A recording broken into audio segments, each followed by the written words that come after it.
Hello everyone, I'm Kaitlin. And I am Jillian.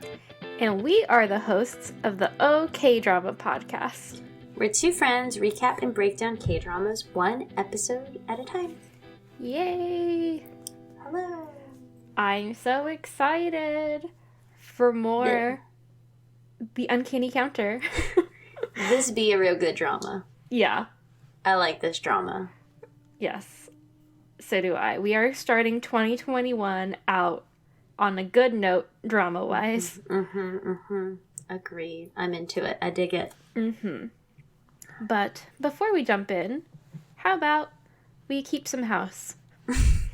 Please. Yeah, so please rate and review the podcast wherever you can rate and review.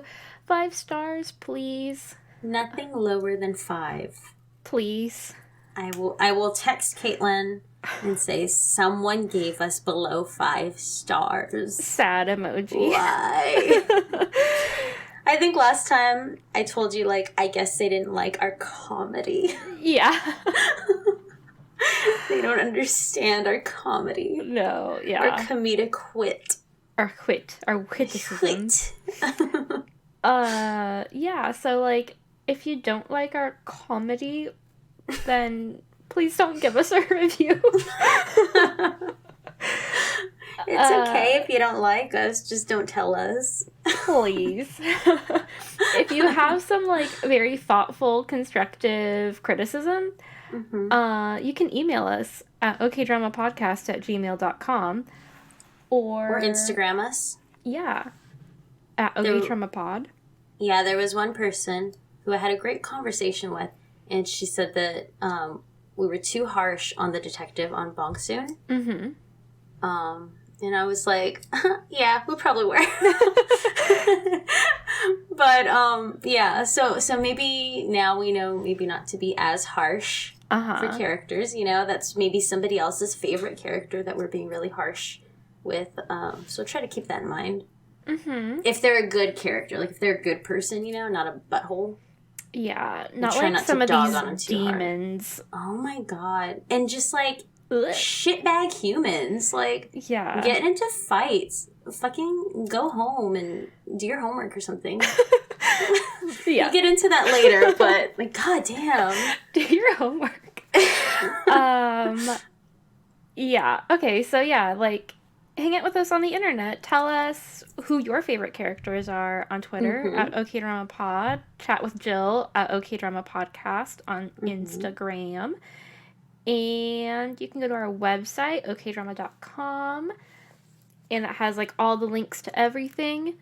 And we have affiliate links with Daebak Box and Fashion Chingu. So if you want to do a little spendy spend, treat yourself to some nice Korean inspired or Korean fashion things, home bits, K-pop stuff.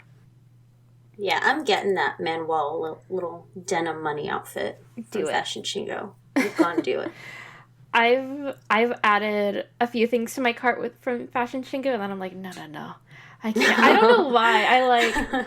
But then, guys, I don't know if we talked about it last podcast, but Jill finally bought me, not finally, it was up to you, but I've been told to buy it for you, and I just now got it. Yeah, no, I'm finally in possession of a Bong-soon sweatshirt. Jill, very generously bought it for me for Christmas. So, yeah, I'm, really pumped to wear that. Yeah, whenever you do try it on, you should do, a little cute photo shoot and post the pictures on our Insta. Maybe. So people can see you in your cute little Bong Bong hoodie. Should I do, a little Bong Bong cosplay and, recreate one of her looks? Yeah, and then, hold Alex above your head. Photoshop Alex above your head. Get a picture of him just, laying on the sofa looking at Spurs Twitter. And then Photoshop him being held away. Okay. So ridiculous. This is becoming more elaborate than I want to dedicate my time to, but I will do some poorly photoshopped photos for you. Okay, well, I'll send you the rough cuts and you can okay. put them together. Wonderful. Okay. I think that was basically, our Patreon. Mm-hmm.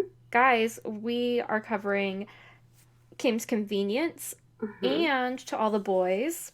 Yes. I Love Before, those two series. Well, a series of movies and a TV series. And we will have some new dramas coming up. I believe I'm going to be doing a legal drama with Cousin David, and Andrew and Jill are maybe going to do another horror spooky drama. So stay tuned for that. If you want to become one of our patrons, that is. And we have an Etsy where we have cute stickers and pins and patches and all the cute stuff for a pretty affordable price. Yeah, all the little cuties. That Jill designed. Andrew did some too, though. And Andrew. I was just like, that looks good. Thumbs up. So. Finger hearts. Yeah. I think that's it. I'm excited to talk about yes, the Uncanny Counter. We should jump right in here. Okay. All right. So we have episode 3, the Uncanny Counter. Okay, so the little description says, Lim Joo-yeon and Kim Woong-min notice something is different about Moon. Gamo-tak heads to the police station for answers about his forgotten past. Exciting. All right, so So-moon and his gang head towards the evil spirit, but they make it clear that he should follow their lead and not get ahead of himself, since this is his first really evil spirit, and they were saying, like, this is probably, like, a level 3 dude. So we gotta watch out. They eventually find the site where the spirit is, and it was all thanks to So-moon, actually, who, like, found out, like, oh, he's holding, like, this type of thing in his hand, like, whatever fucking pipe he had. I don't remember what it was. Like a chisel thing. Yes, yeah, and then he, like, turned that around and looked for, like, fucking blacksmiths in the area and stuff, and, like, found the location. Blah, blah, blah. He's just a smart kid. Yeah, he's and like, I know how to use Google, or and Korean they were Google. they were like, what's Google? What is that thing you're doing? So they were able to find the site, and the team splits up to find him. So-moon is supposed to stay behind to keep watch, but he sees some of the territory lights pop up, and suddenly he starts to sense where that evil spirit is. Then he finds the evil spirit brutally beating a man and his daughter, ? Yeah, it sounds, a girl. Yeah, it's the little girl that he was walking with earlier in, like, the end of the last episode. It seems like, from what the dad was saying, like, the father hired that guy to work there, and everything was fine, and he was gonna, like, celebrate by, like, cooking or something. And so the little girl trusted him and was walking home or whatever, and then the guy just decided, well, I'm gonna kill him now. Tonight's the night. Yeah. After I eat some fucking Korean barbecue or something, whatever they were barbecuing out there. He's like, you're too happy. I'm like, guy, really? Wow. He's like, I loved this line of, you're in debt, why are you so happy? I'm like, ouch. Should none of us be happy? I can't be happily in debt. So So-moon sees what's happening, and he starts to fight him. And then he sees the spirit's memory, because he, like, touches his skin. And he sees the memory of that man killing the couple that has been missing. And we saw them in the last episode where the girl was handing out flyers, like, frantically. And he took the flyer, whatever, blah, blah, blah. So So-moon becomes so overcome with rage and fear and just disbelief that this man did this to this poor, beautiful couple. And he starts to beat the spirit, but the spirit overpowers him and eventually runs away with the girl. The team catches up to So-moon, and he fills them in on the situation. Maeok stays behind to heal the victims, because she's got such an amazing fucking power. While the other 3 try to find the spirit. Mutak finds the spirit and the girl with the help of So-moon, who, like, jumped up top some, like, really tall thing and was able to spot him. Yeah. And then... Motak finds the spirit with the help of So-moon and saves the girl right before the spirit tries to crush her under a giant fucking stone. So terrible. And I know, like, all the ways you're gonna kill this girl, you're just gonna drop a giant stone on her? Holy shit. I know. These 2 episodes, I'm like, I've never seen someone do that. Like, are you talking about the end of the next episode? Yes. Oh, yeah. Oh my god. Didn't like that. Yeah. So he was about to crush this poor little girl with a giant stone, but Motak got it, and he was, like, underneath it. Mm-hmm. And this guy is, like, kicking his legs to try to, like, fuck him up. And it's intense. It's really crazy. So-moon has to fight the spirit alone, as Hana is now stuck helping Motak to, like, lift up that large stone, because this guy, at this point, really can't do it on his own. Then the territory activates, and So-moon starts beating the shit out of the spirit, and it's, like, crazy. Like, it's he intense. is going to town. He's just, like, it's his fucking punching bag. Motak stops So-moon before he kills the spirit, and the team tells him to escort the evil spirit and the deceased souls to the afterlife.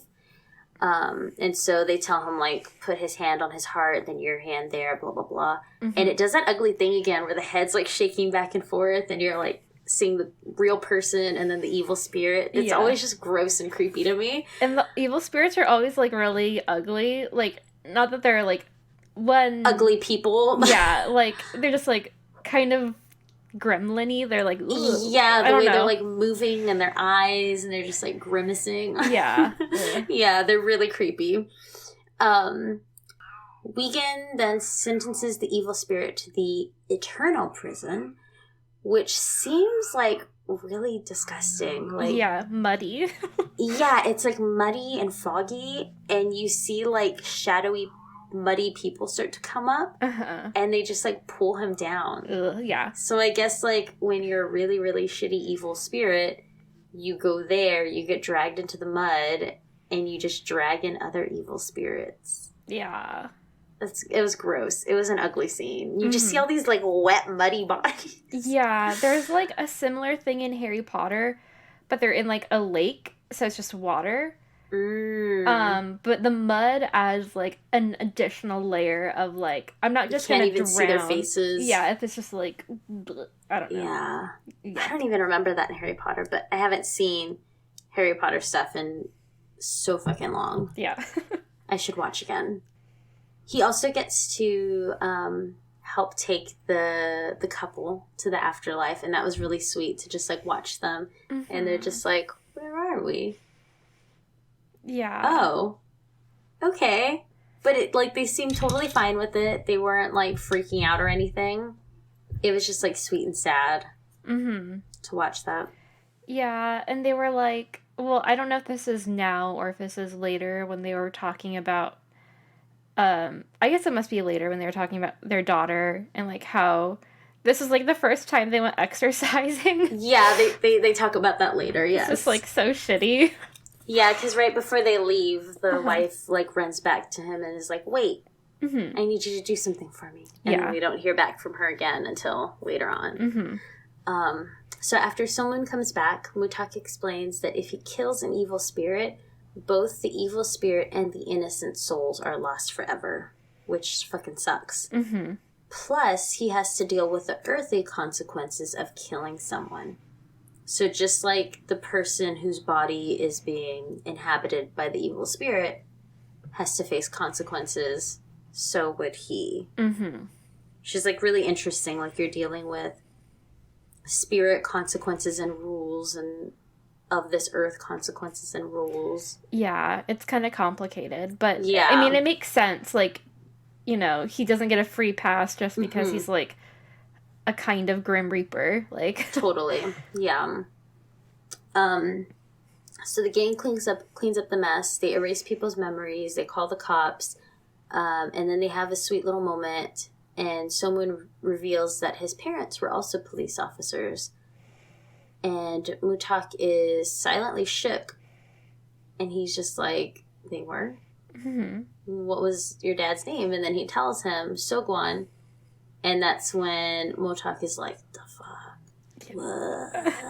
He's like, I know that name. Yeah, his eyes get all big and he's just frozen. And sweet little So-moon is just like daydreaming about how his sweet little parents were officers, and just like he's really proud that he's helped out in this way. And then on the way home, So-moon reveals that he promised the spirit couple that he would talk to their daughter and deliver some information. But Mayok forbids it. And this is like a family moment because they're kind of like arguing in the car. And she's like, I said no. Yeah. Okay, Mom. Yeah, because even Hana's like, I can help. I can like whatever. And she's like, I said no. It's not happening. We're not doing this. Shut them all up. So the team ends up falling asleep while Motak drives, and Hana ends up reading So-moon's memories as she like softly puts her hand on his. And she's shocked when she realizes that So-moon's parents were most likely murdered. Yeah, because I think So-moon thinks it was just a car accident, like a tragedy. Yeah, what he like remembers, or what he's telling himself he remembers. Oy. So we then get a flashback of Motak waking up in the hospital and not remembering anything, and also fighting with his spirit partner. And he doesn't have any of his belongings, but he finds So-gon's business card in his jacket pocket, and he's kept it all these years, these like 7 years. So-moon starts living his best life at this point. New fresh day. He's just this high school boy that can walk. And he's secretly running around, jumping, fucking parkour. Yep, exactly. And he also starts to stand up to the school bullies, which draws more attention towards him. His friends end up confronting him, and he opens up that his life has basically become a comic book, like the comic they've been writing. But he can't explain why or how this is happening. And his friends are just, like, really happy. They watch him walk without his little crutch. And they just start crying. And they're just so proud and happy. They're so for him. sweet. So sweet. I know. Yeah. And I have a side note. I love how Juyeon proves how close they are. Because he's, like, not telling them at first. And she's like, you have to tell us because this, and this. And she says... We all ate cake together after my first period. Yes. I'm like, oh wow, my God. That they are close, I guess. Very close. Jesus. Then we have like some more shitty bully stuff that happens, and these people just fucking suck, man. I know. I hate these bullies. They're Korean school bullies are really intense. Are they really like that? I don't know. Because I feel hope like not. American bullies, like or in TV, American bullies are just, like, shoving you into a locker or, like, more, like, cyberbullying. Yeah, that's what I was gonna say. Whereas these kids are, like, beating the shit out of each other. Yeah, and no one does anything. Oof. Yeah. Terrible. So they end up, like, little bully things happen, whatever. They're still doing good. And then they all start to ride bikes after school, and it's exciting because... So-moon has never really ridden a bike because of his leg, and so he's really happy about it. But there's a scary encounter with a truck, and then he almost gets hit, and he has a major panic attack, and he apparently hasn't had a panic attack like this in a very, very long time. But he does have his fear of trucks, I think they mentioned, Yeah. Which makes sense. Those big trucks, yeah. Back at the noodle shop, Motak, Hana, and Mayok talk about the accident that killed So-moon's parents. Motak realizes that So-moon's parents died the exact same night he went into a coma. The team starts to theorize that it probably wasn't a coincidence. I agree. I'm loving the storyline of like, I know, it's crazy. What happened? I know. Jung-moo shows up to meet So-moon and also show off his fancy car. And So-moon's like really excited because he's like, it's like 007. Yeah. So cool. He's like, you seen those movies? Jang-myo gives him his counter card and a device that disrupts CCTV cameras and basically says he's the team's sugar daddy, which is really funny. And also, it seems dangerous to give a kid a counter card where you're like, there's no limit. Yeah. But did you see at the end, he was like, you have to report all your expenses at the end of the year. Yes. But that's still, like, so tempting. Like, oh, yeah, an unlimited card? Are you kidding me? Ooh. Thank you, Sugar Daddy. Yes. And then you have another little side note. Yes. I love... Okay, I'm just, like, loving Mayok even, like, more and more every episode. And I love how she tells Hana she doesn't have to be the one to get Jungwoo coffee. Because basically, like, as soon as he strides in, he's like, hey, get me a coffee. And she's like, do you know what year it is? Like, you can't... Like, you shouldn't expect her to get you coffee, dude. Yeah. And I'm like, thank you. I love that Mom. Character. I love this actress in this role so much more than in Goblin. Oh, yeah. Oh, my God. Whew. What a nightmare in Goblin. I know. I'm glad she had such few lines in Goblin and has so many more as this character. Yes. Good grief. All right, so Motak gets a ride from Jungwoo to the police station, and Motak fills out an application to review his case and Someone's parents' case. But they both come back, like, fishy and weird, and he just doesn't understand what's happening with these things. Yeah, like, I think... His said that he committed suicide. Yeah. And someone's parents said, like, that someone's dad was driving drunk. Like, they blamed it on them, basically. Yeah, and, like, he knows, based off of what Hana said, that there were at least 2 people there. And they, like, saw it, and they, like, said, like, oh, yeah, they're both dead. It's taken care of. Yeah, and, like... Motak had, like, stab wounds in his stomach, and he was like, no sense. Does this look like a suicide? Fucking insane. Yeah. So he can clearly tell that the detectives tried to cover something up. He doesn't know what. But he demands to talk to the detective who filed the reports, who is Kim Jong-young, the no-nonsense female detective that we met in, like, episode 1. Yay, I'm happy she's back. Yes, back again. While Motak waits to talk to Kim Jong-young, he briefly sees a man who was there the night he died. And so we get a flashback of him up on the roof of them, like, fighting. But I don't think it really clicks as to who that guy is. Right. And the man is now / was previously a wanted drug abuser / sexual assaulter. He's like a piece of shit. Basically. Yeah. But somehow he's walking, like, side by side with, like, another detective, just, like, shooting the shit and just having a fucking great day, freely roaming around. And he's like, that's weird. Like, he's on the sign. Yeah. What's happening? What kind of police station is this? Kim Jong-young is pissed about the corruption at the station and is shocked when Motak wants to meet with her. And he gives her a hard time, and she eventually just, like, walks away. And I feel so bad for this fucking woman. Because she's working with such shitty people. Oh, yeah. Like, what a fucking shitty environment where you're supposed to be taking care of people and doing a good job, and everyone and everything is so corrupt. Like, fuck. Yeah, and they're, like, fucking actively mean to her. I would ask for a transfer. Absolutely. Immediately. And they give her, like, later on, they give her a little intern guy or whatever. Newbie. But it seems like she always works alone, which sucks even more, I guess. Or, I don't know, maybe she likes to be alone, but, like, also she doesn't have help, so, like... She can't get anything done, which is exactly what they want. So shitty. So So-moon and Hana go to visit the daughter of the hikers.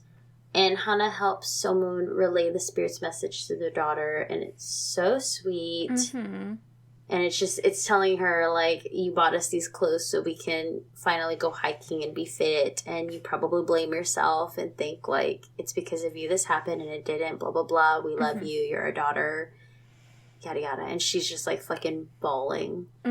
It's so sweet and so sad. Yeah. And then the episode seems like it's about to end on this really sweet, wonderful note. But then someone gets a video call from his friends, and then he's shocked to see that both of his besties have been beaten up by the mayor's son, and his friends, and he's egging him on to come and save his friends before they die. So it's just fucked. like, holy shit. Like, one, you've already gotten your ass kicked. All of y'all. Mm-hmm. Why are you, like, trying this again? Fucking give it up. Like, Jesus. It's crazy. And the level that they go with, like, beating people up and just, like, being so shitty is terrible. I know. It's like, can you not use that, like, level of passion and organization for something good? Like, yeah, Jesus. Again, go fucking do your homework or something. I don't know. Fucking get a hobby. Yeah. Beating people up is not a hobby. And if you want to beat people up, then maybe fucking, I don't know, be a wrestler. Yeah, like, do taekwondo or... Yeah, just do something where you can let that fucking shitty energy out and, like, not actually hurt people that don't deserve to be hurt. I don't know. These, like, innocent little dorks. Like, come on. And a girl. Yeah. A sweet little girl. Fuck. Yeah. Ugh. Anyway, it ends on that note, and it's crazy. And then we also see Mutak, like how Mutak became a counter, and him trying to figure out his past, and his little spirit person in him getting pissed because he's questioning things and trying to find out what happened to himself. And she's like, she leaves his body and is like, I'm gonna kill you. I'm gonna let you fucking die. Yeah. Unless you fucking stop with this shit. She's Stop intense. looking at your past. Yeah. I know, she's scary. All the other ones seem, like, sweet, but she's, like, fucking no nonsense. Yeah. I feel like they fit each other, but... Because he can, like, give it back to her, but yeah. Yeah. It's stressful. I think it's funny that there's a little boy, too. Uh-huh. Who I guess is Hana's, right? Because the young guy is Meok's. Uh-huh. Yeah. Who almost, it seemed, I don't know, he seems almost like a son to her. It's weird. Yeah, I thought that too. Like, something about the 4th episode when they, like, communicated. Uh-huh.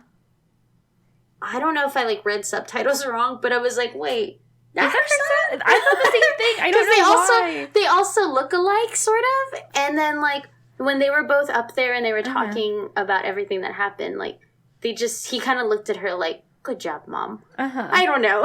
Yeah, like, I wonder if they must have something going on, because she did mention her son. But, like, obviously her son isn't there now, so... I don't know. We'll see. Yeah, Intriguing. We will.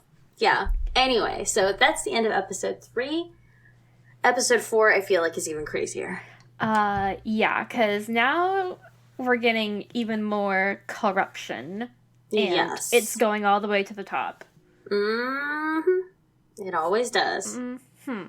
Okay. So, episode 4. In a confrontation with violent bullies, Moon loses control over his rage and must face the consequences. Motak is reunited with his old cell phone. I don't know why. I think it's just like a funny way to phrase that. Yeah. Reunited with his old cell phone. Okay. They maybe could have said, like, he is, or like he finds a piece of his past or a puzzle. Yeah. To his past. It just sounds funny, like, reunited, like, lost love. Yeah. I feel like I would say, like, Motak digs deeper into his, not troubling. Yeah, Motak digs deeper into his mysterious past with the help of an unexpected cell phone. Or of an unexpected tip or something like that. Anyway, a little bit more mystery. Okay, so episode 4 kind of rewinds back a little bit from episode 3. We're getting the perspective of the bullies, and they, you know, are doing their bully thing. They're, like, really intense. It almost looks like they're trying to be, like, fucking West Side Story, like, with barrels of fire and shit. Like, yes. Like, guys. Okay, anyway. And they have pipes, and they kidnapped, So-moon's cute little baby friends, and, like, Woongmin is like, just let the girl go. Like, why is she here? Like, she's done nothing wrong. And I'm wondering, because I think the mayor's son, Bully, was like, get the girl. And I'm wondering if he meant Hana and not, yes. what's her name? Is her name Junyeon? Junyeon, yeah. And so, yeah, I was wondering if, like, she wasn't even supposed to be there, because there's, like, 2 girls in So-moon's life. But anyway, she's there. Poor baby gets knocked out with 1 hit to her face. And her glasses are crushed, which is a bummer. But yeah, so they're there, and the other bullies are like, hey, we should probably cool it, because, like, I don't want to kill anyone. And, like, this isn't accomplishing anything. So then the mayor's kid calls So-moon, and that's kind of where we're up to speed. So he goes there, and he, like, loses his shit, and he, like, tries to de-escalate the situation, but they're not having it. And so they just, like, start coming at him, and he beats them up, and I think the territory lights pop up. So he's, like, going to town. It's shocking that he didn't, like, kill some of these kids, because, like... yeah. And they were, like... easily could have. They were, like, coming at him with, like, little torches, too. Yeah, like, hot pipes. Like, they had... What the fuck? I know, like, it was intense. It was way too much for high school bullying. So many of them. Yeah, there were, like, at least 10, I feel. Like, what is wrong with the school that there are so many bullies? Yeah, that administration needs to be looked at. Oh my God, sure. Like, you know, in a school, in a grade level, there's usually, like, I don't know, 2 or maybe, like, a small clique of little buttholes. But not, like, that fucking many. Yeah. And not, like, at that level of intensity and fuckery. Yeah, it's crazy. Crazy. Ugh. God. So, yeah, Weegan senses that So-moon is in danger, and she's like, So-moon's in danger. He might kill someone. Help! Help! And she's, like, kind of fading in and out. And then the other young spirit people start contacting their humans to help So-moon. So, the Noodle Gang races over to help So-moon, and thankfully Motak is able to talk him down before he, like, actually seriously injured someone or, like, killed anyone. Like, it seems like the most he did was, like, break a couple noses and break a couple bones, but, like, everyone is basically okay. So So-moon says he'll take responsibility for his actions, because he's like, no, we can't keep erasing people's memories, because then, like, nothing gets solved. Like, this needs to be addressed. So the gang hears the cop sirens, and they're like, we gotta bounce. So, yeah, basically they can't undo any of the damage that was done. They leave, and they're all, like, really worried for So-moon. And Motak especially is pissed, because he's like, what's he fucking supposed to do? Like, because I think Mayok is like, I don't know, like, this is kind of bad, this is serious. And they're just kind of frustrated that technically So-moon didn't really do anything wrong, because, like, he wasn't the aggressor or anything. Yeah. But it's just, like, a really shitty situation. Yeah, I like how... I don't remember which of them was, if it was Motak or Mayok, but they were like, should we pretend to be his parents? Oh, yeah. And show up? And they're like, us? What? Yeah, I think that was Motak, like, should I be his dad? Which is really sweet. Like, yeah. They're such a sweet little weird family thing. So, the cops come, and they bring everyone back to the school, which I think is interesting, and I feel like I've seen this in other dramas. Like, everyone just reconvenes at the school. Like, If you're a child, like, you have to go to your school for punishment. Interesting. I don't know if that's just, like, a thing for that they do in dramas. Yeah. Like, here's a location. But anyway. So, everyone's at the school. Like, and the parents of the bullies are showing up, and poor little So-moon, like, he only has his grandparents who are, like, not in a great spot to, like, come defend their grandson.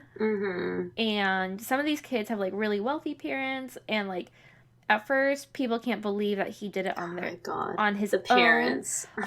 Okay, that's, like, a number one reason. My son wouldn't kill an ant. How is he supposed to be a bully? What? Fuck those people. Like, that is the reason I wouldn't want to be a teacher. Like, I cannot deal with parents. Oh my god. We have to, like, bother parents right now because, you know, most kids are at home. And if they're not, like, showing up and, like, turning things in, like, you have to let them know. I fucking hate doing it. And I emailed a bunch of parents letting them know, like, hey, your kid hasn't been here and this is, like, what this means, yada, yada, yada. And this one mom replied and she's like, I don't understand how this is happening. He doesn't have this problem for any other class but your class. I've already told him to start taking photos when he enters class. I don't know what the problem is. And then I had to, like, contact attendance, and I asked for his, like, attendance. And he's missed every single class. And so I sent her that whole thing, and I was like, no, ma'am, sorry. He's missed every class. I'm not sure why they haven't contacted you, but, But shrug you emoji? Think, like, you think I want to fucking waste my time calling you parents? Like, fuck no. I have much more important things to do and much more fun things to do. Yeah. Than fucking make up lies. Like, god damn, these people. That's what these fucking parents are, but just, like, rich fucks. Yeah. Who just think that they're little shitheads an angel. Ugh. And, like, honestly, they're acting out probably because you're a shitty parent who, like, doesn't give them attention. Yep. God. Anyway. So, it's, like, a bad situation. Basically, these parents are harassing So-moon for beating up their kids until the best moment. Dad even punches him. Oh, yeah. It's so shitty. Like, that's like an adult assaulting a minor. Yeah, absolutely. So, our favorite sugar daddy comes with Hana, and he's like, I'm So-moon's guardian. And he's, like, really eccentric looking, and, like, he's really cool. Not like these, like, super stuffy looking rich parents. And he's, like, more wealthy than all of these people, probably combined. And he shows up with, like, evidence from the crime scene. And he's like, look, this is fucking premeditated. Like, look at all of these weapons that your kids had. And then he, like, looks at the cops and he's like, you guys did a great job with the crime scene. Like, look at all this fucking evidence you left behind. And they're like, why did we have to go and do this? Why did we have to pick up the evidence? Yeah. And so he's like, take the fingerprints. And basically he's like, no, like, So-moon didn't do anything wrong. He's a sweet little angel baby. And he was basically just acting in self-defense because he was like, your shitty sons were beating up his friends. And then, like, going after him. So what was he supposed to do? And then, of course, everybody starts to back down because Jung-woo is rich. And, like, that's all anyone cares about is not upsetting rich people. And then Jung-woo also punches that same dad. Oh, yeah. Which was wonderful. Yes. And the dad's like, I can't believe he hit me. It's like, no shit, you hit a 17-year-old. Yeah, like, what's the matter with you? Oh my gosh. Yeah, and then Woong-min and Joo-yeon show up, and they're like, yeah, that was terrible. And so, basically, Jung-woo urges So-moon to head home and promises to sort everything out for him. And he's like, I got this. Like, just go home and rest. Like, you did a good job. And I just wish I had a Jung-woo in my life to, like, pay for me and get me out of, like, I'm never really in a tight spot, but if I ever was. It'd be nice to know he was there. For sure. So So-moon heads home, And thankfully, his grandma is having a good day. Like, she remembers everything. And, like, her and grandpa even went out and had, like, a little date at the fucking church. Where they prayed for So-moon, which was kind of sweet. But they were, like, so worried because they're like, we got a phone call from your school. And he's like, it's fine. Don't worry about it. And it was really sad because they were like, do people bully you?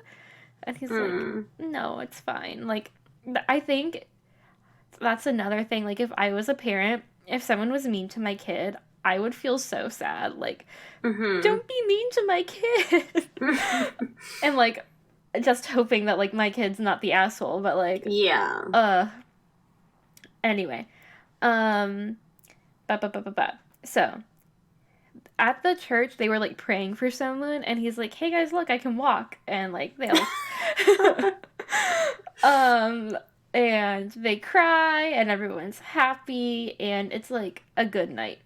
It ends on a good note. So, then we cut to a sweaty workout scene from Motok, and he's just, like, really focused on figuring out what happened, what his story is. And May-ok is kind of brainstorming with him, but she's like, I know you're frustrated, but you gotta stop. Like, you're just gonna get into trouble. Like, just focus on being a counter. We've got a good thing going. It's fine. But he can't shake his frustration, and he wants to know how his past is connected to So-moon. Which is fair. Because it kind of seems like he didn't really have any leads up until this point, and so he was just kind of, like, biding his time, but now that he has something to go off of, like, he wants to get it done.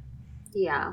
So, then we cut to a bunch of shady shit going down at the police station.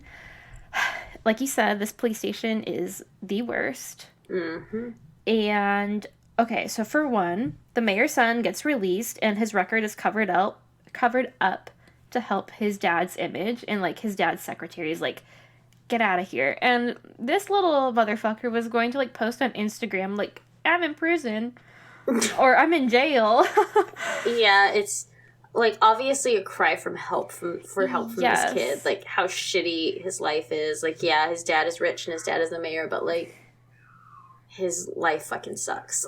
Yeah, like, no one is giving him any positive or negative attention. Like, like, either they have this thing in Sky Castle where one of the, like, the little girl who actually plays, is it Junmyeon? Why can't I remember her name? Junyeon. Okay, I think Junmyeon is the name of one of the guys in EXO. So it's confusing. Juyeon. Okay. So yeah, so the actress that plays Juyeon was in Sky Castle, and in her, she had a storyline where she would steal stuff from a convenience store, and, like, her and her friends wouldn't even, like, eat the stuff. They would just, like, litter, I guess. Like, they would just go on top of a roof, and they would, like, crush it and just, like, throw it in the air, and they're like, ha, like, we're acting out. But they realize, or so one of the other moms is like, oh shit, like, I should stop her. But then we see that her mom was paying off the convenience store owner so that she would basically let her daughter shoplift. Or let her daughter think that she was shoplifting, but oh my god. Exactly. And, like, she would pay the guy to, like, cover up the security cameras and, like, not press charges. And the little girl just starts crying, and she's like, I need to know that you care about me. Like, you're just, like, letting me do all this shit, and, like, you don't even care. Like, all you care is that I'm not getting in trouble. Like, yeah. So, it's crazy. Like, heavy stuff. Anyway. So, mayor's son. Number 2 shady thing at the police station. The police released that criminal again, this time for rape charges. I mean, what the fuck? And the other detective's like, no, don't worry about it, because, like, it was his girlfriend. It was just a misunderstanding. I fucking hate that. Like, you piece of shit. And I didn't write down his name, and I feel like he's going to come up later, so I should probably figure out his name, but I'm just going with shitty criminal for now. Perfect. And 3, Kim Jong-young gets a new recruit guy, but is also pissed at the chief for all the shady shit going down at the station, so she takes Motak's old phone and is like, fuck everything. Mm-hmm. I'm just going to, fuck this place. Yeah. She's gone rogue. Mm-hmm.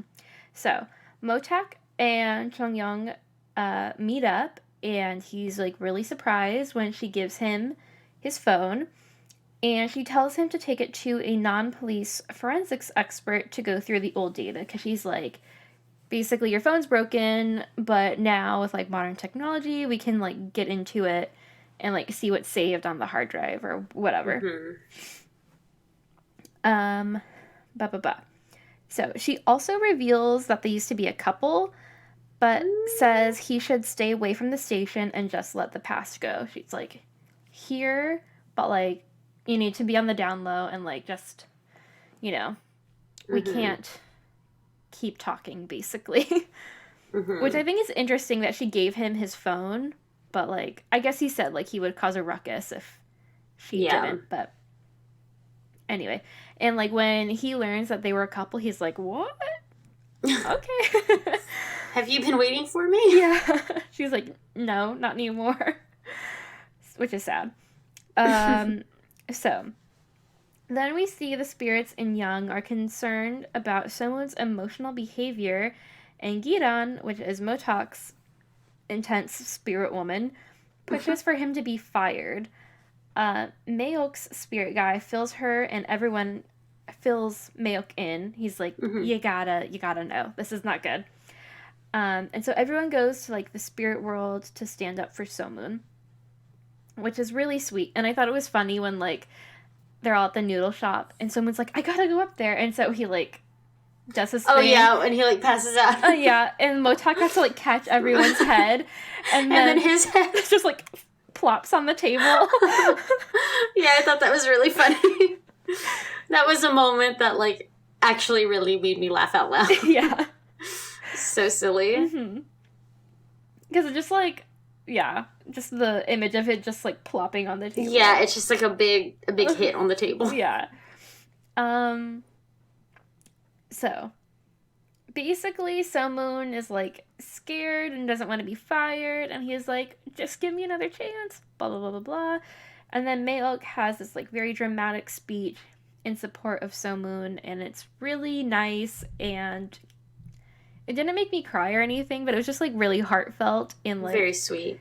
So-moon kind of teared up, because, I mean, he has his grandparents, and he has his friends, but, like, it kind of seems like he hasn't had people, like, really look out for him. Like, he's kind of been helping his grandma more than, like, they help him. And his friends are sweet, and they look after him, but, like, they're children.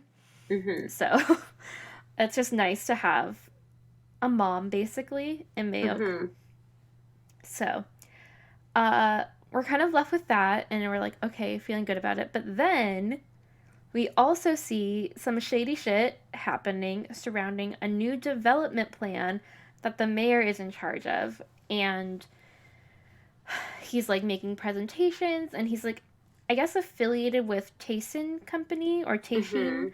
And so, like, the head of that company meets up with our, like, shitty drug user, criminal rapist guy, and they're like, hey, you need to be on better behavior because we can't keep, like, getting you out of jail.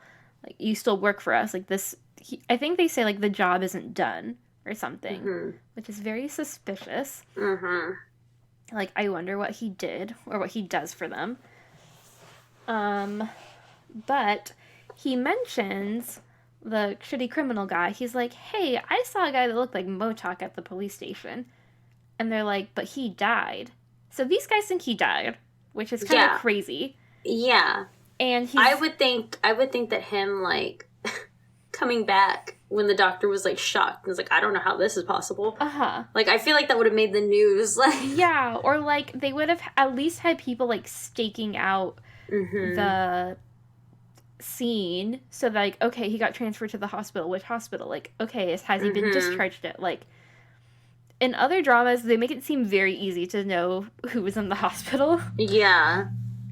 So really interesting. Yeah. And if he used to be a detective, I feel like other detectives would have known that. I don't know. Yeah, it kind of seems like Jung-young is like the only one who knew. I don't know. It's very weird. Hopefully we'll get some more clarity. Yeah. But anyway, he's like, I just said it was a lookalike. So kind of yikes on that front. So then the mayor and another wealthy looking dude who I didn't write his name down, but he's some like business guy. They go to a sauna / like sports club place, and then another rich old dude in a wheelchair shows up and basically starts berating the mayor and is like a big asshole. And basically talks about how the mayor's dad like was just like a farmhand who was poor and all this stuff. But basically he's upset that he was left out of the redevelopment deal, and insinuates that the mayor has an ulterior motive for pushing for the redevelopment plan. He's like, how many bodies did you bury here? Like, why are you rushing this thing? Yeah, and the guys are all quiet. Like, they didn't get his joke, which makes you wonder, like, okay. How many bodies did you bury? Like, what's happening? So, then we cut to our level 3 demon person getting an assignment to kill or, like, take care of, finger quotes, the wheelchair man. And it was unclear to me how all these people are related. Like, the boss, so it looks like the guy, our level 3 demon guy, works at a junkyard or something. And maybe his boss is the son of either the mayor or the other wealthy dude. That's unclear to me. But somehow, they're all connected somehow. There's a tree of some sorts. Okay. So we're like, whoa, this is intense. Then we cut back to our little spirit guys, and Wiegand agrees to keep So-moon on and asks May-ok's spirit dude to look into So-moon's parents. But he can't find them. There's no 2013. What? Also, we get a little nugget of him looking at a picture of his wife, maybe, question mark. And she's like, you're not supposed to have, like, possessions from the earthly world. And because he was like, you're not supposed to look up dead people or whatever. So they're both kind of bending the rules. But I'm like, I wonder if we're going to get more story with that. So, again, I'm liking these, like, little story nuggets. Yes, kind of thrown in there. But, like, not super obvious, like, here's something. It's just, like, I don't know. So good. Anyway. So Motok keeps digging deeper into his past and asks Jung-young if she can look up someone who he had in his old phone. Like, I think he had pictures or, like, something written down. And at first she doesn't find anything, but it appears that the woman went missing the same day he went into a coma and So-moon's parents died. And I think she is presumed dead because she's been missing for more than 5 years. So, it's like, okay, we have another person. Like, what the fuck is going on? Yeah. So, Motok starts telling Hana and May-ok about his findings, but May-ok urges him again to just turn everything into the police, as they can't afford to break the rules anymore.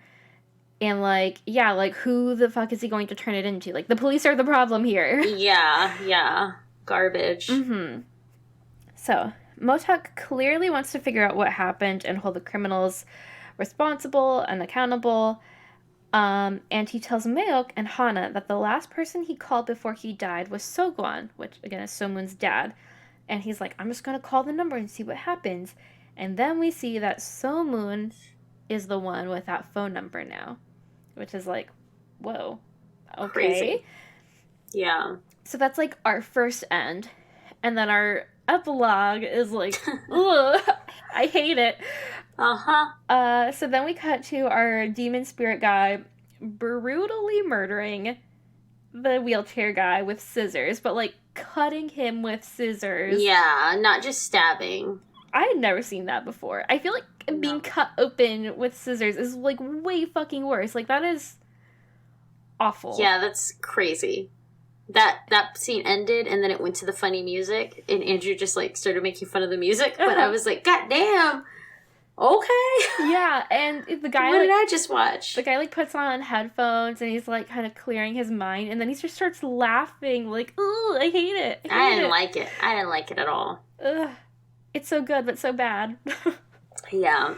Jesus. So that was the end of episode 4.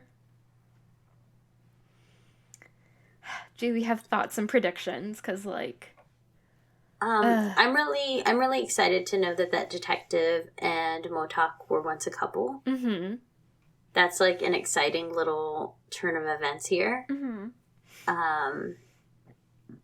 And I feel like, I don't know, like she's helped to keep his being alive a secret. Yeah. Like she knows some things up. I don't know. It just seems weird because she told him like, don't come to the police station anymore. Mm-hmm. Yeah, I feel like that. And I also feel like maybe she covered up their reports so poorly so that it would be obvious that, like, it was a cover-up, if that makes sense. Yeah. Because he's like, how did you even become a detective with this? Like, you didn't even try to cover it up.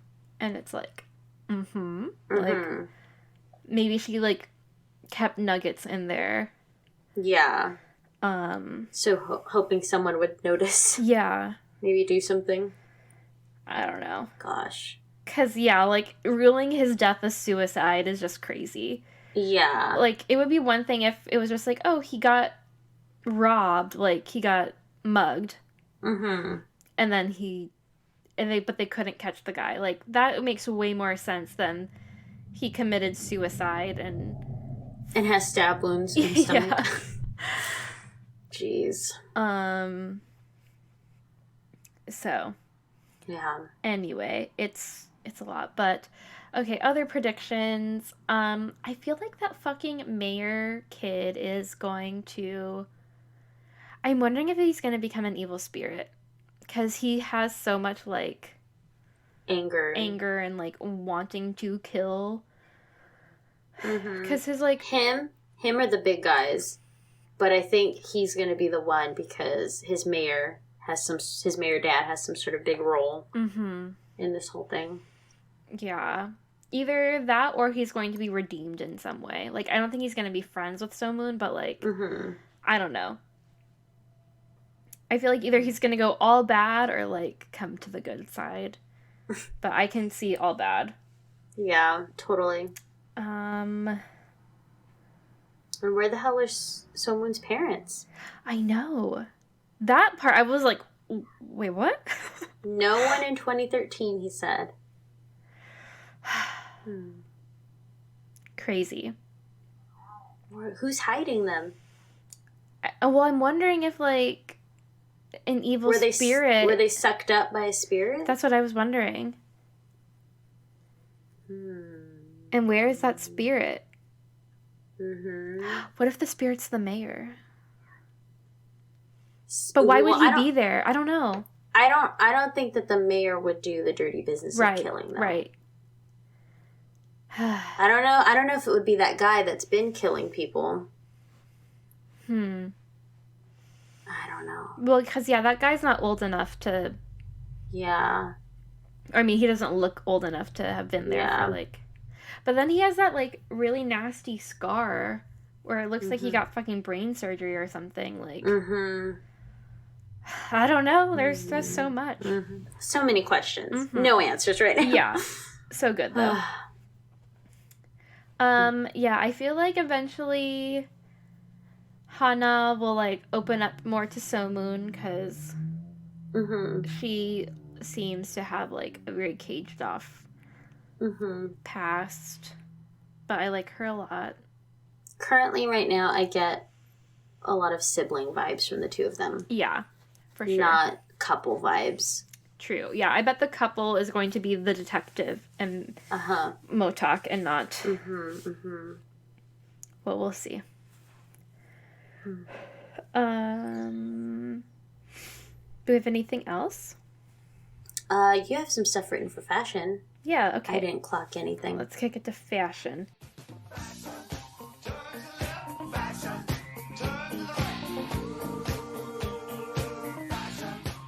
Yes, God! I just said I like Hannah's athleisure looks. She can pull off a sweatpant and little jacket thing and not look sloppy. Yeah. But yeah, this drama is not a very fashion-centric drama at all. Oh, I also like Mayok's little neckerchief things. Oh, yeah, those are cute. Yeah. But that's really it. Do you have an I love you? I love you. I love you. I will always love you.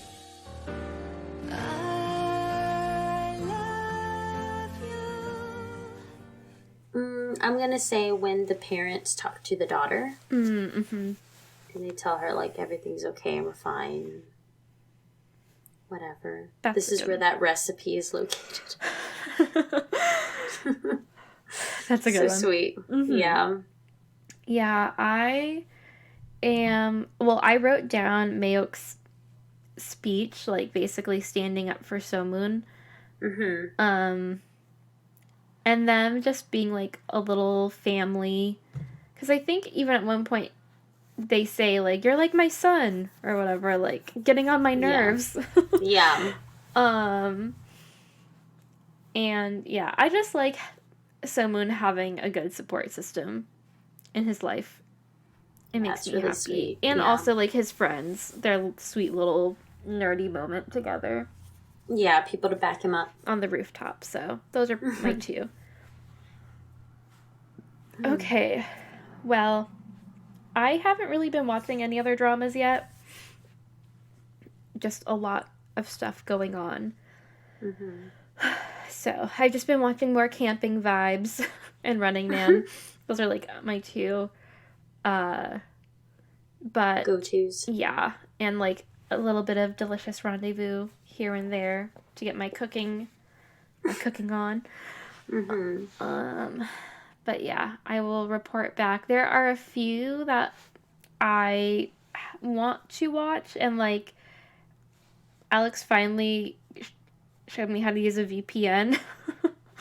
So I can watch some of the dramas on Viki that are, like, restricted in the US.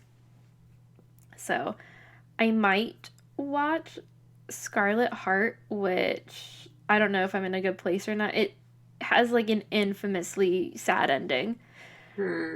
So we'll see. But it's supposed to be really good. Like, it has IU and it has one of the boys from EXO, and I think it has, I could be wrong, maybe not. I think it might have the guy from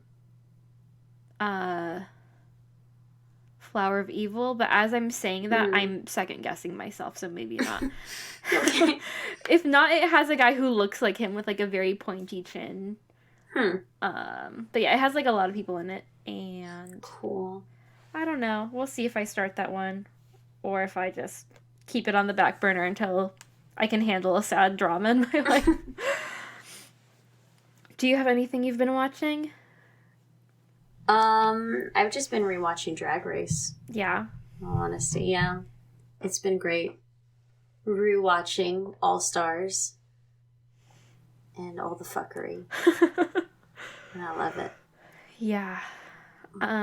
Alex and I started watching on Netflix. It's called The History of Swears, or, like... Oh, yeah, I saw that. Something like that. I saw it on there. I haven't seen it yet. It's actually pretty funny, and the episodes are really short, so we just, like, watch one while we eat. But that's also kind of fun, because, you know, we love to swear. And it's funny, because it's, like, a mix of comedians and then, like, the academics, and I just love dorky academic people, Mm-hmm. they make my heart kind of happy because they're like really passionate about what they talk about, which is really sweet. But they're also really dorky. So, anyway. That's fun. Yeah. I think that's it from us for now. Or do you have anything else? I think that's it. Cool. Okay, well, y'all watch episode 5 and 6 of the Uncanny Counter. I always feel like RuPaul, like, Uncanny Counter, like, enunciating all of those syllables. Yes. I feel like this would be a title that he would not be able to pronounce. No, all those C's. Yes, there's too many C's. Uncanny Counter. Yeah, I don't know. It's just a lot. Yeah, I don't think he'd like it. No. Okay, what were we gonna say? Right. Sorry. Oh, just tell us your thoughts on the places. Oh, yeah, please. Yeah. And we'll see you next time. Okay. Goodbye. Goodbye.